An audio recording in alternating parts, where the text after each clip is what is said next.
So, walang kami. Kumbaga, ayaw lang namin pangunahan yung natulungan. Diba? Ito yung mga... Ito Wala, mga... nalulungkot na ako kasi hindi na kami magkasama. Ilabas mo yung totoo. Magpakatotoo tayo. Okay, game. Huwag peke. Game. Go. Sino simula? Bakit ka nawala? Bakit ka nawala? Nawala ako kasi... Simula nung una nating problema. Kwento mo. Huwag mo kwento yung kung ano yung dahilan na kasalanan mo kasi ayoko ring banggitin. Teka, kailan mo siya nawala? Anong date o ano? Yan. December 19 after Christmas party, hindi na siya umuwi. O, asa kayo December 19? Hindi. Bakit? Basta kung may problema kami ni Pacboy. Okay, ayoko naman banggitin kung ano man yung ginawa nito. Kaya kung mapapansin nyo, puro bash ako sa social media na hindi ko sinasagot. Naglabas lang ako na, ay may boyfriend na ako, naglabas lang ako ng ganun. Wala eh. Doon ako naging masaya eh. Kumbaga, si Pacboy sa side niya, nung time na yon siguro masaya siya. Tapos ako, bumira ako nitong January. Sige, masaya na ako biglang. Ito na yung kasiyahan ko. Ikaw kasi ang problema sa'yo, hindi ka nagpapakita sa social media. Yun lang yung problema. Hindi ka nagsasalita. Kaya iniisip nila, depressed ka dahil sa akin. Dahil dun sa nangyari sa amin ni Tapang, kailan lang naman pumasok siya. Kaya nga. Pero, actually, mga idol, kasalanan ko naman din talaga. Kasi nung mga time na kailangan niya ako, yun na nga, yung nasa ospital siya, wala ako nun. Halos inumaga na ako pauwi nun. Pero, ang totoo nun, kahit nagalit siya kasi yung time na nasa ospital siya, walang kasama yung bata dito sa bahay. Oo, hindi, huwag natin ano yan. Hindi reason, yung sa pagbo-boyfriend ko naman, hindi reason yung mga kasalanan mo na dahil nawala ka nung New Year, hindi yun. Teka lang okay, yung mga nangyari noon na sobrang stress na ako, na-stress na talaga ako na hindi ko na nakayanan, hindi na nakayanan ng mental health ko talaga na lagi ako na hospital, di ba? Yung time na yon, yun na yung nagkaka-problema kami ni Pacboy na. Actually, mahal namin ng isa't isa. Pero, walang kami. Kumbaga, ayaw lang namin pangunahan yung panahon siguro. So, parang tingin namin, nagkakapaan pa kami ng ugali. Tingin ko, may inaantay siya na gawin ko para ma-fulfill siya na sige, okay na to. Teka lang, maano? Basta yun yun. Nasabi ko na. Maano? Fulfill. Ano yung fulfill? Mapunan. Mapunan. Fulfill. Kumbaga, kunyari, parang may inaantay siya na bagay na i-improve ko sa akin. Pero, tingin niya, hindi pa niya nakikita. So, parang, gano'n. So, waiting tayo doon hanggang dumating tayo sa point na hindi na kami magkasundo. Actually, may mga away kami na tago. May away din naman kami na nakikita niyo. Ngayon, kaya kami magkasama ni Kalbo. Yan, kasi para ayoko nakikita siya na ganyan, na parang nahihirapan. Kasi nung hindi na siya nagpapakita, eto lilinawin ko lang, nung hindi na siya nagpapakita, wala pa si Tapang noon. Wala pa sa buhay ko. Kumbaga, ayun nga, akala ko hindi na siya magpapakita, hindi siya magpaparamdam sa akin kasi ayaw mo nang umuwi, wala naman akong ginawa. Siguro, kasi masungit ako minsan sobrang strict ako sa bahay, di ba? Kaya siguro nagkaganon din to si Pacboy.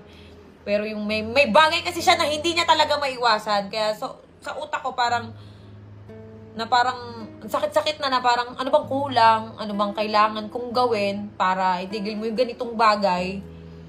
Parang, ayun, napagod na ako na parang yung binibigay kong love, hindi worth it. Yung binibigay kong payo, hindi tumatalab. Hindi ko na alam gagawin ko. Ngayon, may dumating sa buhay ko na parang, ay sige, subukan ko. Okay. Yun. Pero yung pagmamahal ko kay Pacboy, hindi nawawala yung bilang pamilya. Pero hindi mo naman ginamit talaga si Pacboy. Kasi maraming sabi, ginamit mo na si Pacboy, nagpaka-famous ka lang daw after nun. Eto ha. After mo mag 4 million, parang iniwan mo na si Pacboy sa Hindi ko kasalanan kung dumami yung followers. Pero nung una pa lang, na nakilala ko si Pacboy, nagbablog na ako. Sa YouTube ako noon. 'Di ba? Nung nag-collab kami ni Pacboy, nung nasa inyo siya, pumunta ka dito, di ba? Hindi natin expect na puputok yung vlog natin. Kwento Masyado natin ako lahat. masyado ako naging kampante. Yan. Siguro pakiramdam ko, parang tumaas ako, lumaki ulo ko, gano'n. Pakiramdam ko parang, ay, hindi ako iiwan nito, gano'n. Kumbaga, parang kayang-kaya kong kontrolin Tapos lahat. lagi mo pa akong tinatakot na, aalis ako dito. Lagi mo akong ginaganon. Guys, yun yung totoo. Lagi mo akong tinatakot na, aalis ako dito. Kasi mabunga nga ako kapag ka nakakita ako ng yung pagpasaway siya, mabaingay ako eh. Kasi siguro na rin to, narindi rin. Siguro hindi ko yung mga panahon na yon, hindi ko pinahalagahan yung pagmamahal na ito. Yumabang ako. Kumbaga, Hindi ka yumabang na yung mamayabang ka, ganto ka. Hindi ka ganun. Kumbaga, naging kampante ka lang. Na, hindi ako iiwan nito. Parang ganun. Hindi ako bibitawan nito. Kabisado mo na ako eh. Parang isang suyo ko lang dito. Ganun. Yun, masyado ka naging kampante. Ayun, gusto ko lang din mag-sorry kay Pacboy. Kung gusto ko rin mag-sorry sa inyo, alam ko, nasaktan ko yung feelings mo. hindi. Ngayon lang, alam mo yan, ngayon lang ako ganto. Hindi ko rin alam, parang biglang boom, biglaan eh. Siguro sa sobrang saya ko, hindi ko na namalayan na nasasaktan ko na pala si Pacboy. Hindi, pero wala ka naman sa eh. Kung tutuusin, guys, wala naman siya sa estado na, dyan sa point na yan, hindi siya darating sa point na yan kung naging, Nagpakita ka. hindi, kung siguro kung inayos ko, kung siguro, yung mga panahon na yon, yung problema namin na yon, kung siguro, inintindi ko siya, and then, siya naman, nung time na wala ako, ang naging comfort zone niya is yung nandun siya sa Cebu. And siguro si Boy Tapang yun nandun, that time, na-stress siya sa akin. And tingin ko napagod na rin siya. Naiintindi. Paulit-ulit ka naman Yun na, napagod. napagod na siya. Napagod ka na rin. Kasi tumakbo kayo. Parang napagod ka na rin din. Hindi, Napagod. sa totoo lang. Sa totoo nung nakita ko yung live nito, kasi hindi ako nagkulang eh. Lagi kitang lagi kitang kinokontak araw-araw, di ba? Wala pa ang tapang araw-araw kitang kinokontak, nasan ka, umuwi ka. Di ba? Pero anong ginagawa mo, Deadma? Ito, sa loob ng 1 year yung magkasama. Ano masayo Pacboy na yung kay Cherry White na yung magsisimula siya ulit na hindi ka na niya makakasama. Kumbaga, parang magsisimula ulit kayo sa umpisa. Totoo naman kasi niyan. Kaya naman natanggap ko yun sa kanila ni Tapang. Hindi ako tumingin sa hindi ako tumingin sa galit eh. Yung naging sila. Ang tinignan ko kasi dyan, yung mga bagay na naitulong mo. Kung paano mo nabago yung isang Pacboy, kung paano mo natulungan. Di ba?